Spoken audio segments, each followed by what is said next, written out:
So hello বন্ধুরা, আশা করি তোমরা সবাই খুব ভালো আছো। মিনসি একাডেমিতে তোমাদের সকলকে জানাই স্বাগত। আমি শিপ্রা, তোমাদের বেঙ্গলি টিচার। আচ্ছা, তোমরা একটা কথা ভেবে দেখো তো, রবিবার দিন যখন একটু ছুটি পাও তখন দুপুরে ঠিক কি করো তুমি? আমি যদি গেস করি তাহলে যারা ঘুম কাতুরে তারা ঘুমোবে, যারা একটু খেলাধুলা করতে ভালোবাসে তারা লুকিয়ে চুরিয়ে বাগানে গিয়ে খেলা করবে, অনেকে আছে গল্পের বই পড়তে পারো, অনেকে মোবাইল ইউজ করতে পারো, বা অনেকে ল্যাপটপে গেম খেলতে পারো। যার যার খুশি, যার যার পছন্দ সেরকমই কাজগুলো করে থাকো রবিবার দিন ছুটিতে। কেন করতে পারো? কারণ সেই সময় তোমাদের বাবা মায়েরা বা যারা গুরুজনরা রয়েছে বাড়িতে, তারা কিন্তু একটুখানি দুপুরবেলা খাওয়া দাওয়া করে রেস্ট করে, আর সেই সুযোগেই তোমার মাথায় আসে যত রকমের বদমাইশি, আর সেইগুলোকে তোমরা সেই টাইমেই করো। কি করো তো অবশ্যই জানিও। এবার দেখো, এই যে দুপুরবেলা, অনেকে আছো যারা শহরে থাকো, অনেকে আছো কিন্তু যারা গ্রামে থাকো। তো যারা শহরে থাকো বেসিক্যালি তাদের কথা যদি বলি, তাহলে তাদের দুপুরবেলাটা খুব একটা নিচ্ছুক সবসময় হয় না। যাদের ধরো রোডের ধারে বা রোডের কাছে বাড়ি, তাদের কি হয়, সারাদিন গাড়ি ঘোড়া যাচ্ছে আসছে, কোথায় আর স্তব্ধতা, কোথায় চুপচাপ থাকা, শান্তি কোথাও নেই। সারা গাড়ির হর্ন একবারে কান খারাপ করে দিচ্ছে। কিন্তু যারা একটুখানি মফস্বল বা গ্রামীণ এলাকায় থাকো, গ্রাম এলাকায়, তারা কি দেখবে, দুপুরবেলা কিন্তু চুপচাপ একটু যদি নিস্তব্ধতা মেনটেন করো, শুয়ে থাকো চুপচাপ, শুনবে দূর থেকে কোনো একটা পাখির ডাক ভেসে আসছে, বা কোনো একটা পোকামাকড়ের আওয়াজ, বা হতে পারে কোনো একটা বিড়াল লাফ দিয়ে চলে গেল শুকনো পাতার উপর দিয়ে, তার আওয়াজ। সেগুলো কিন্তু স্তব্ধতার সঙ্গে তোমরা শুনতে পারবে। মানে এই যদি দুপুরবেলা একটুখানি নিস্তব্ধ থাকে চারিদিক, তাহলে কিন্তু আমরা অনেক কিছু শুনতে পারি এবং অনেক কিছু বুঝতেও পারি। একটা রোমাঞ্চ জাগে আমাদের মধ্যে, তাই তো? এবার আমি একটা কথা বলি, অনেকে স্পেশালি যারা মেয়ে, তাদেরকে কিন্তু তার মায়েরা খুব বলে থাকেন যে এই ভর দুপুরবেলা তুমি কিন্তু চুল খুলে বাইরে যাবে না, তাহলে কিন্তু ভূতে ধরবে, বলে কি না? তাহলে এই ভর দুপুরবেলা, ভর দুপুর বলতে কোন সময়টাকে বোঝানো হচ্ছে? একদম যেটা দুপুরবেলা, ঠিক আছে? সূর্য মাথার উপর উঠে গেছে এবং ধীরে ধীরে পশ্চিমে ঢলতে শুরু করছে, ঠিক আছে, অল্প অল্প করে। তো একদম দুপুরবেলা, মধ্যাহ্ন, যে সময় মানুষ খাওয়া দাওয়া করে একটুখানি রেস্ট নেয়, সেই সময়টা হচ্ছে ভর দুপুরবেলা। আর একটা গ্রামের ভর দুপুরটি কিরকম হতে পারে, সেটাই কিন্তু কবি তার এই ভর দুপুরে কবিতার মাধ্যমে কিন্তু আমাদের সামনে তুলে ধরেছেন। তাহলে আজকে যে কবিতাটা আমরা পড়তে চলেছি তার নাম হচ্ছে ভর দুপুরে। কেমন? এবার এটা কিন্তু পল্লী গ্রাম, অর্থাৎ খুব গ্রাম এলাকায়।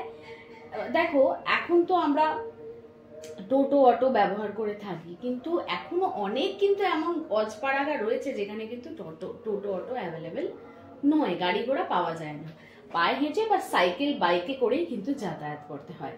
তো আজকে যে আমরা ভর দুপুরে এই কবিতাটা পড়তে চলেছি, এই কবিতাটা লিখেছেন কিন্তু নীরেন্দ্রনাথ চক্রবর্তী। এখন কবিতাটা শুরু করার আগে অবশ্যই কবি সম্পর্কে আমরা দু একটা কথা জেনেই নেব।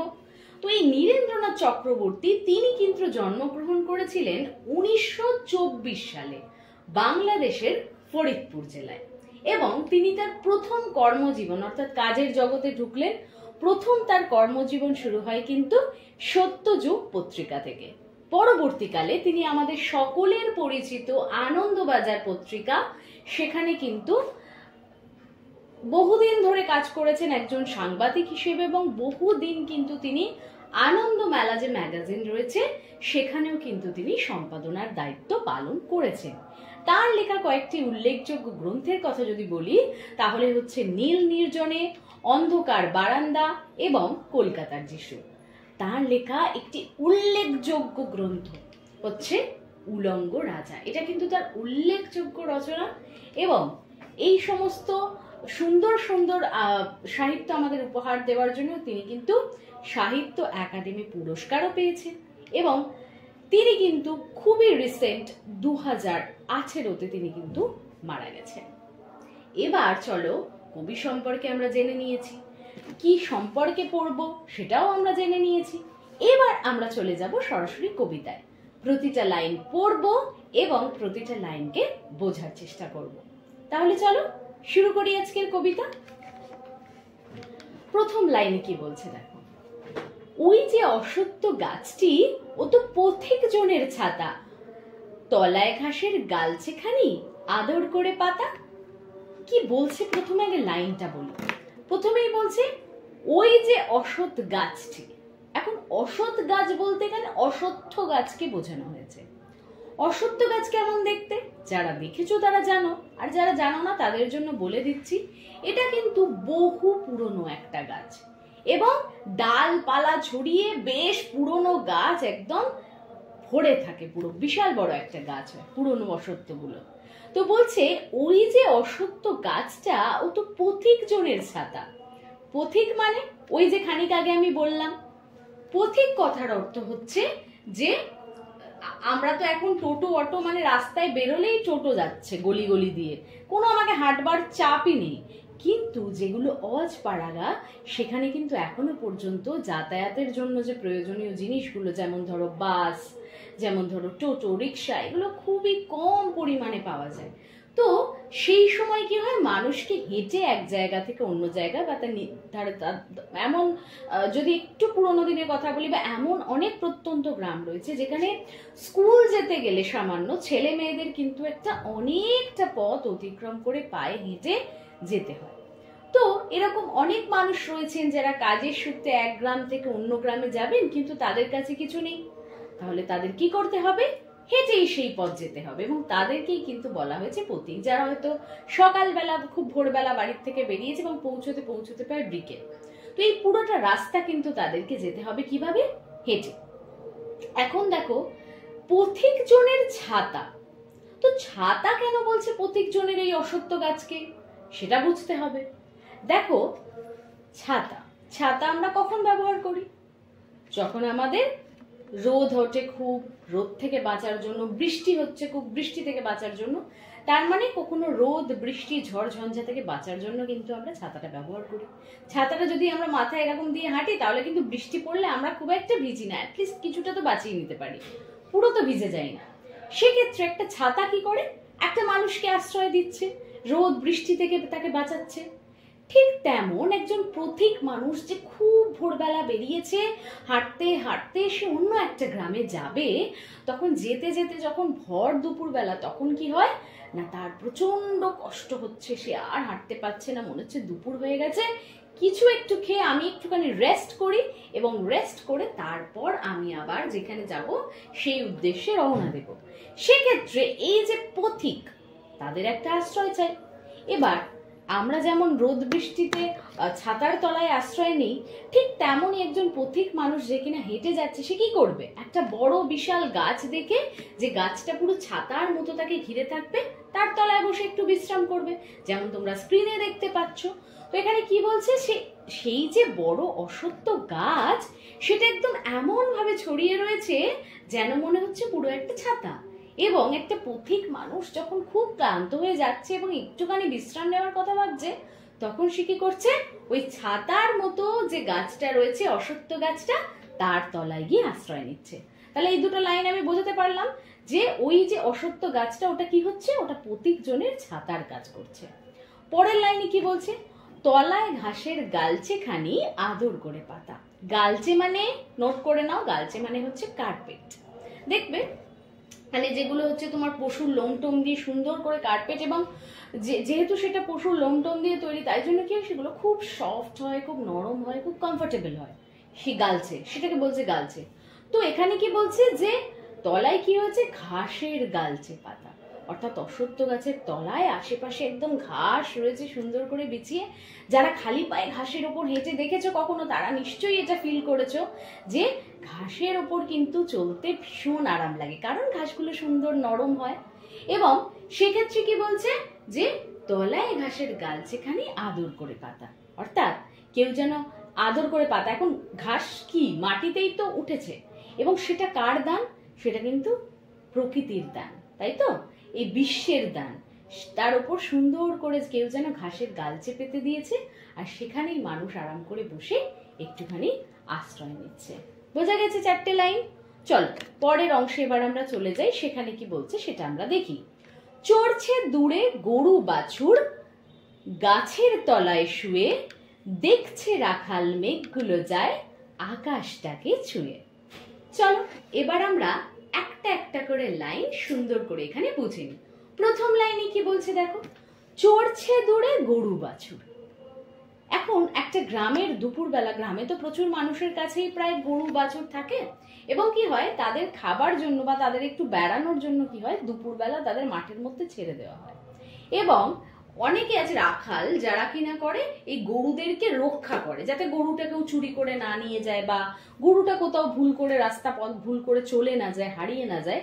তাই জন্য গোরক্ষক বা গরু যে রক্ষা করবে রাখাল ছেলে, তাকে রাখা হয়। রাখাল ছেলে নামটা নিশ্চয়ই তোমরা শুনেছো।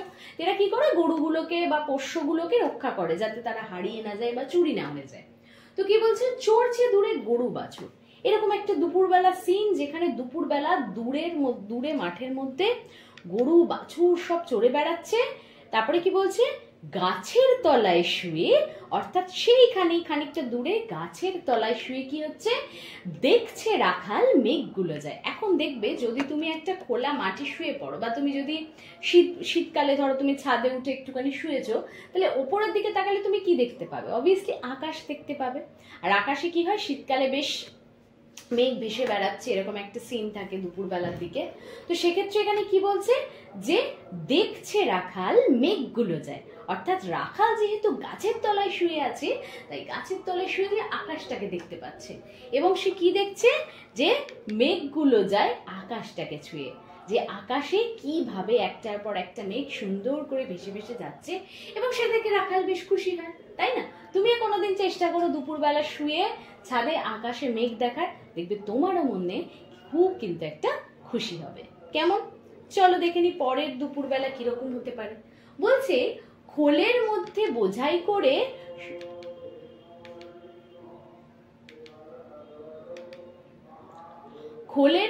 বোঝাই করে শুকনো খড়ের আটি, নদীর ধারে বাঁধা কাঁধে ওই বড় নৌকাটি। চলো একটা একটা করে লাইন বুঝি। খোলের মধ্যে বোঝাই করে, খোল অর্থাৎ দেখবে এখনকার যে ভেসেলগুলো তোমরা গঙ্গায় চড়েছো শহরে লঞ্চ ঘাটগুলো, সেগুলো কিন্তু না।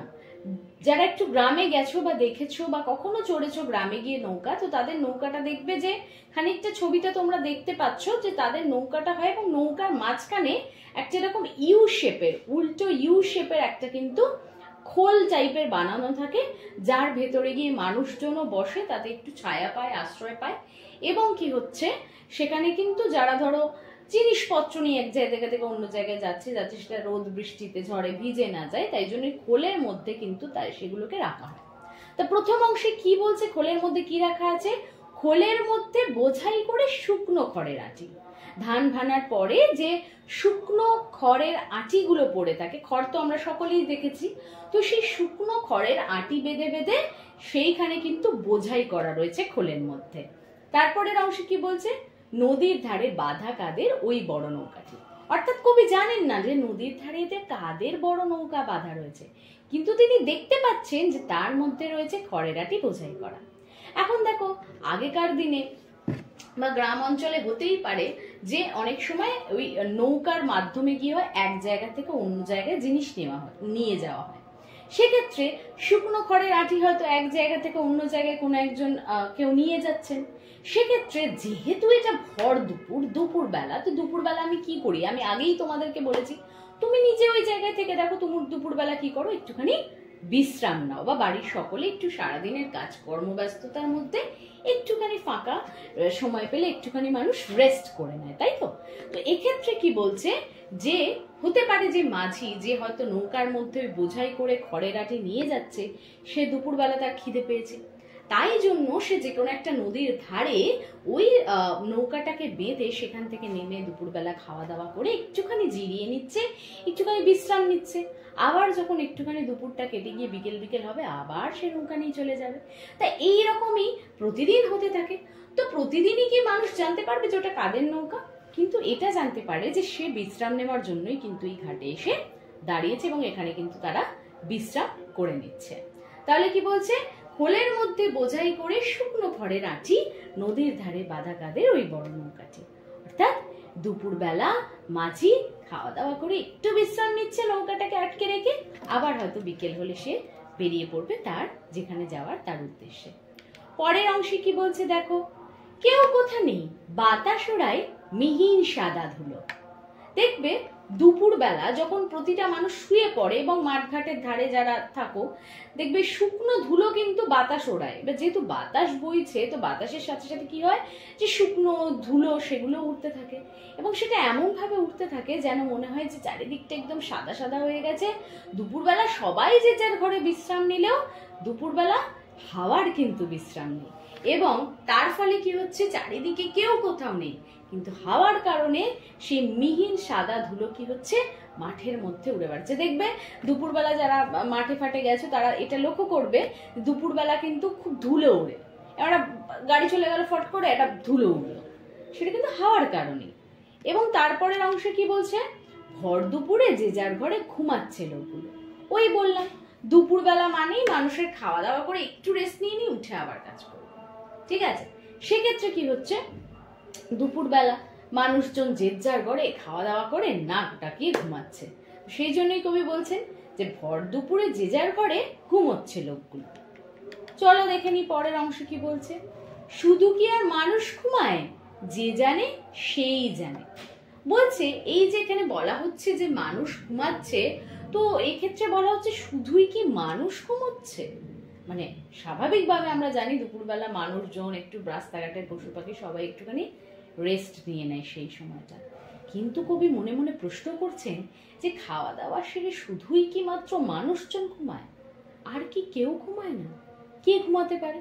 চল পরের অংশেই তিনি কিন্তু তার উত্তরও দিচ্ছেন যে আঁচল পেতে বিশ্বভুবন। বিশ্বভুবন বলতে আমাদের এই গোটা পৃথিবীর, যেটা জগৎ সংসারের কথা বলা হয়েছে, যেখানে দুপুরবেলা মানুষ ঘুমাচ্ছে, তার সাথে এই যে পৃথিবী, দেখো পৃথিবীর নিজের তো কোনো তাড়া নেই, সে তার নিজের কাজ করে যাচ্ছে, কিন্তু দেখবে সকালবেলা যখন মানুষ উঠছে, কর্মব্যস্ত হচ্ছে, রান্না করছে, অফিস যাচ্ছে, দৌড়াচ্ছে, কাজ করছে, তখন কি হচ্ছে পৃথিবীও যেন ব্যস্ত হয়ে উঠছে সবার সাথে সাথে।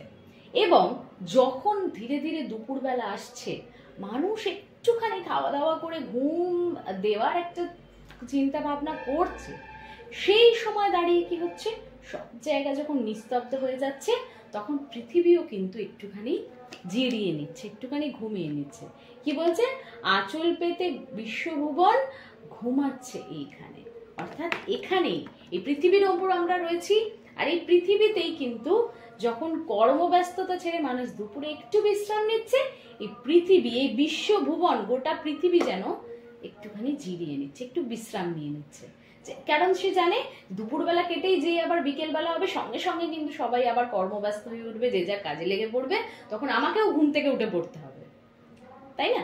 যেমন দেখবে যারা লক্ষ্য করেছো তারা দেখবে যে যারা ধরো ছোট ছোট বাচ্চা হয় না, প্রতি সবার বাড়িতেই কম বেশি, মানে ছোট বাচ্চারা দেখবে ওদের ঘুমের ঠিক থাকে না, কখন ঘুমে ওঠে কখন জেগে থাকে ওদের কোনো ঠিক নেই ঘুমের। আমাদের যেমন একটা ঠিক আছে যে আমরা সকালে উঠছি, দুপুরে একটু রেস্ট নিচ্ছি, আবার বিকেলে কাজ করছি, রাত্রিবেলা গিয়ে ঘুমিয়ে পড়ছিস, পরের দিন সকালে উঠছি, কিন্তু ওদের বাচ্চাদের ক্ষেত্রে সেটা হয় না, ঠিক আছে? বাচ্চাদের ক্ষেত্রে কি ওরা রাতেও জেগে থাকতে পারে সারা রাত, এবার মা তো আর বাচ্চাকে ফেলে রেখে ঘুমিয়ে পড়তে পারে না, তখন মাকেও তার সাথে সাথে কিন্তু জেগে পড়তে হয়। আবার যখন বাচ্চাটা ঘুমায় তখন কিন্তু মা আবার ঘুমিয়ে পড়ে। ঠিক তেমন যখন পৃথিবী তো আমাদের মা, তো যখন আমরা জেগে উঠছি, কাজ করছি, খুব লাফালাফি করছি কাজের জন্য, সেই সময় মা অর্থাৎ আমাদের পৃথিবী জেগে উঠছে। আর যখন আমরা একটু জিরিয়ে নিচ্ছি বা একটু ঘুমাচ্ছি, একটু শান্ত রেস্ট করছি, তখন কিন্তু পৃথিবীও সেই ফাঁকে একটুখানি ঘুমিয়ে নিচ্ছে। তাহলে পুরো কবিতাটার মধ্যে একটা গ্রামের যে দুপুরবেলা দৃশ্য, সেটা কিন্তু কবি খুব সুন্দরভাবে আমাদের সামনে তুলে ধরেছে। আশা করি পুরো বিষয়টা তোমাদের কাছে বোঝা গেছে, আর কোনো অসুবিধা নেই।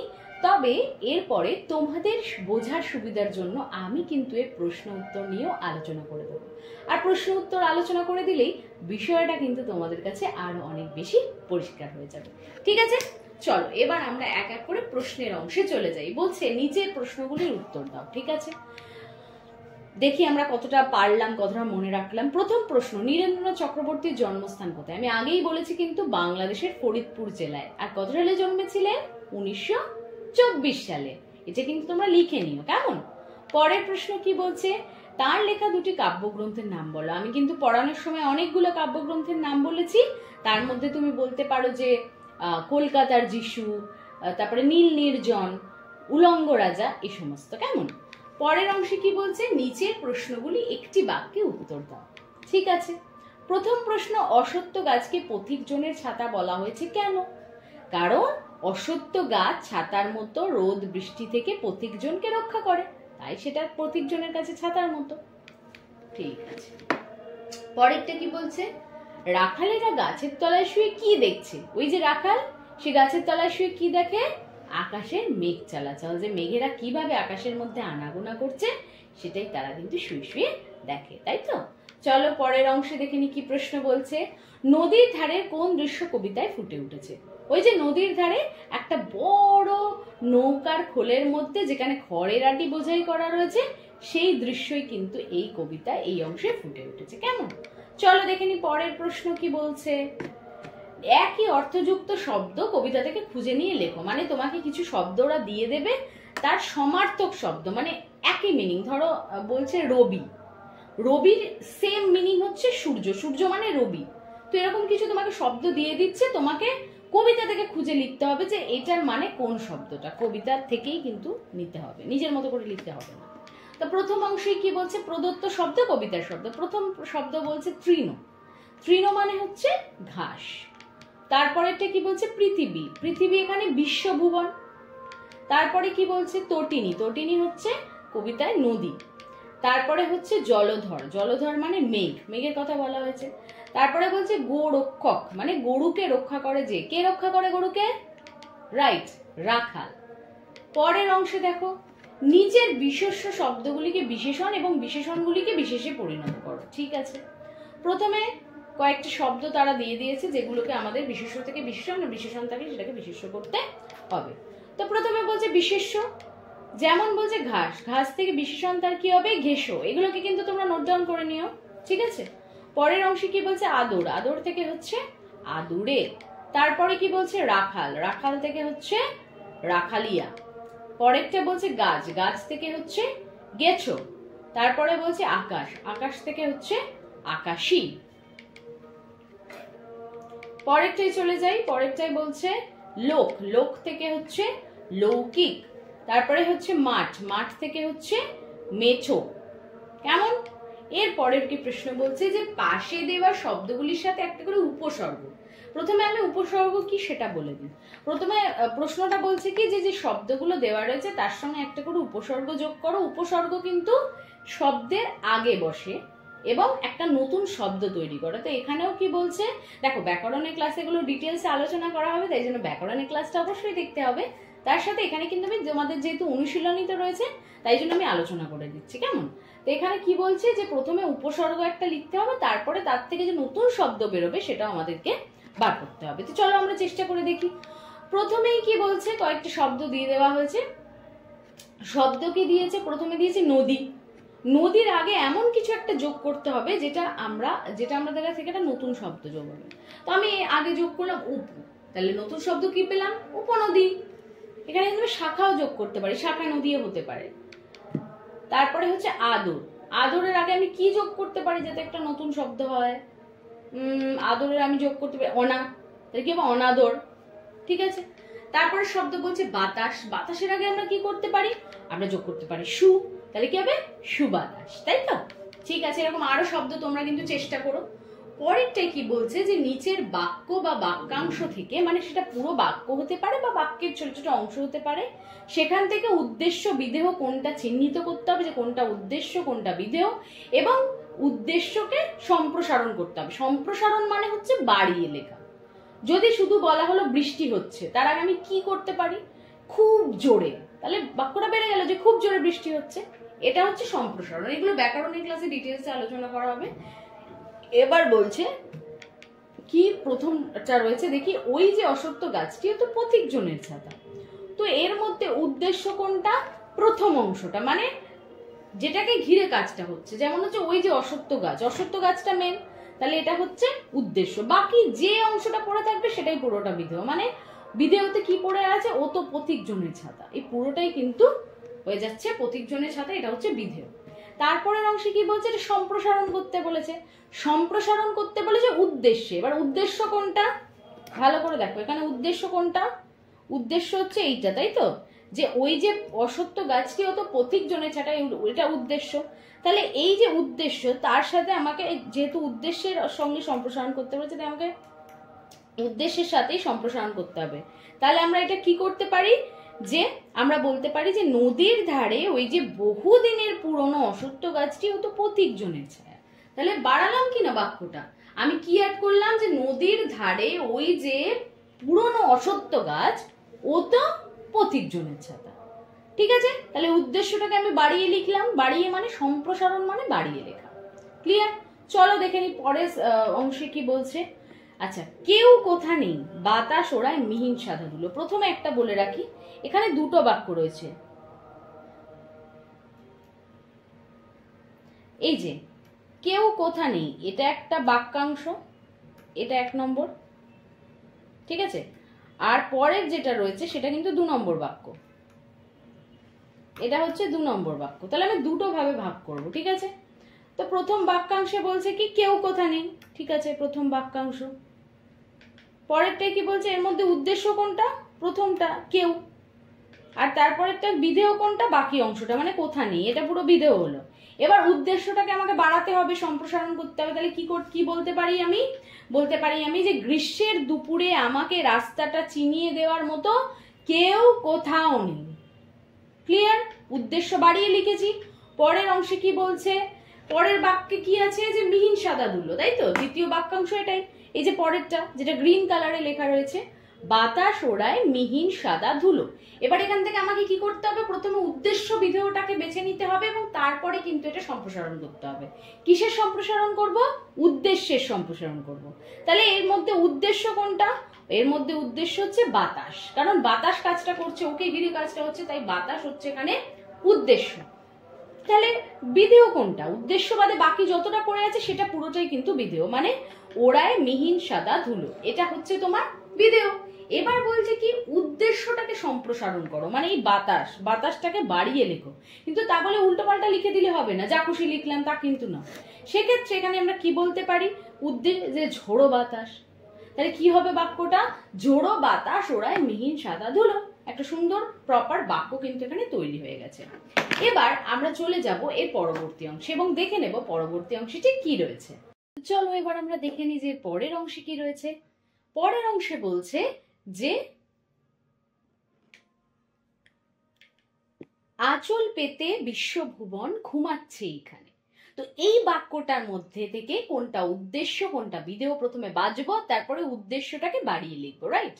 তো প্রথমে আমরা দেখব উদ্দেশ্য কোনটা। এখানে উদ্দেশ্য কিন্তু হচ্ছে প্রথম অংশটা, মানে বিশ্বভুবন। কারণ দেখো বিশ্বভুবনকে ঘিরে সমস্ত কাণ্ডই যে বলছে যে আঁচল পেতে বিশ্বভুবন ঘুমাচ্ছে এখানে, কে ঘুমাচ্ছে, বিশ্বভুবন। তাহলে ওকে ঘিরে কাজ হচ্ছে, মানে ওই উদ্দেশ্য।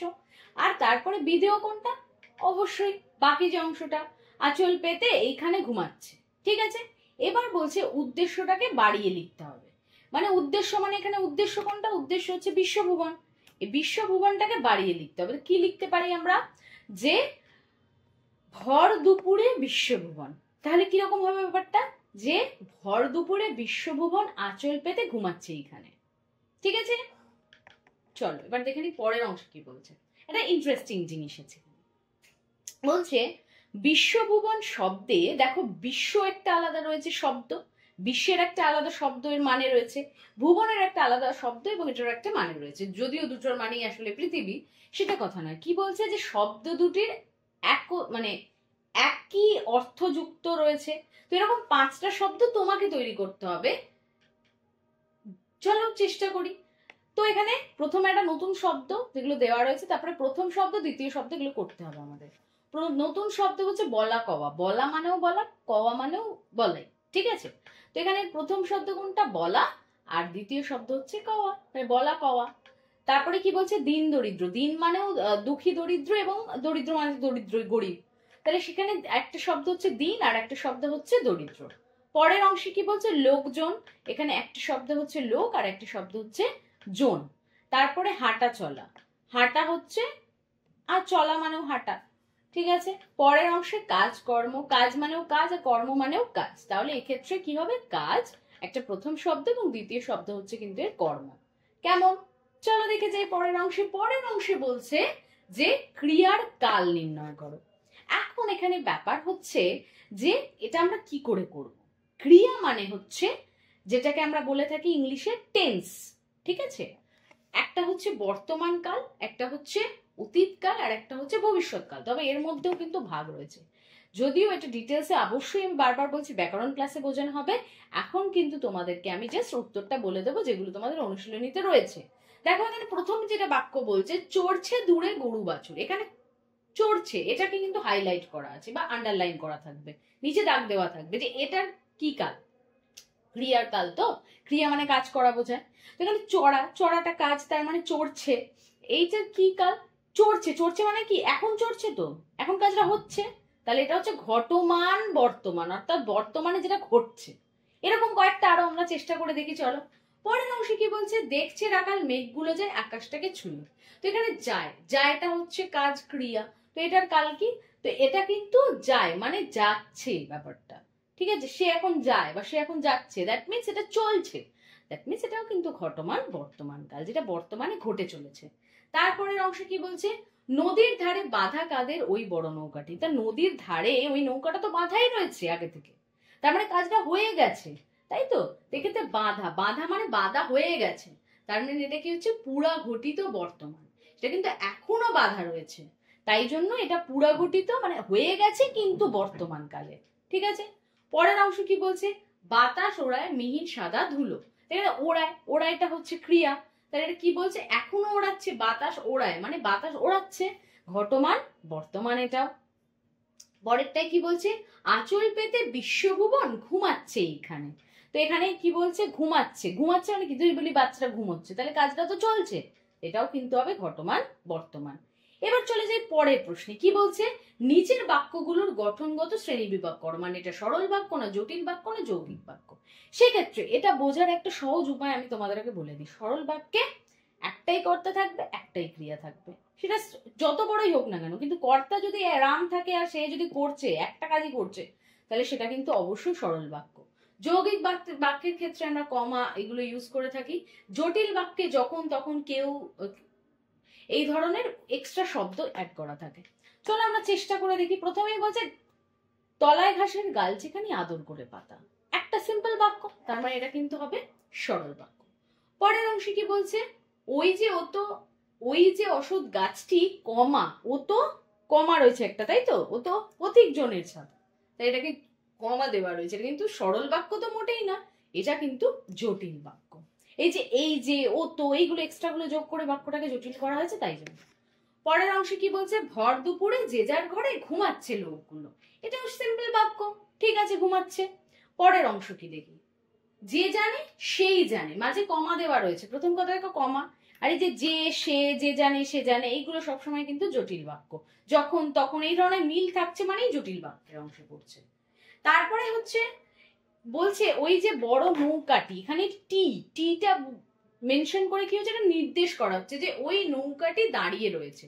তো এরকম আমাদেরও কয়েকটা এক বচনে টিটা খানাখানি এই ধরনের যোগ করতে হবে এবং একটা করে এক বচন নির্ণয় করতে হবে, বার করতে হবে। তো টি ছাড়া খানা খানি এই ধরনের জিনিস আমরা ব্যবহার করতে পারি।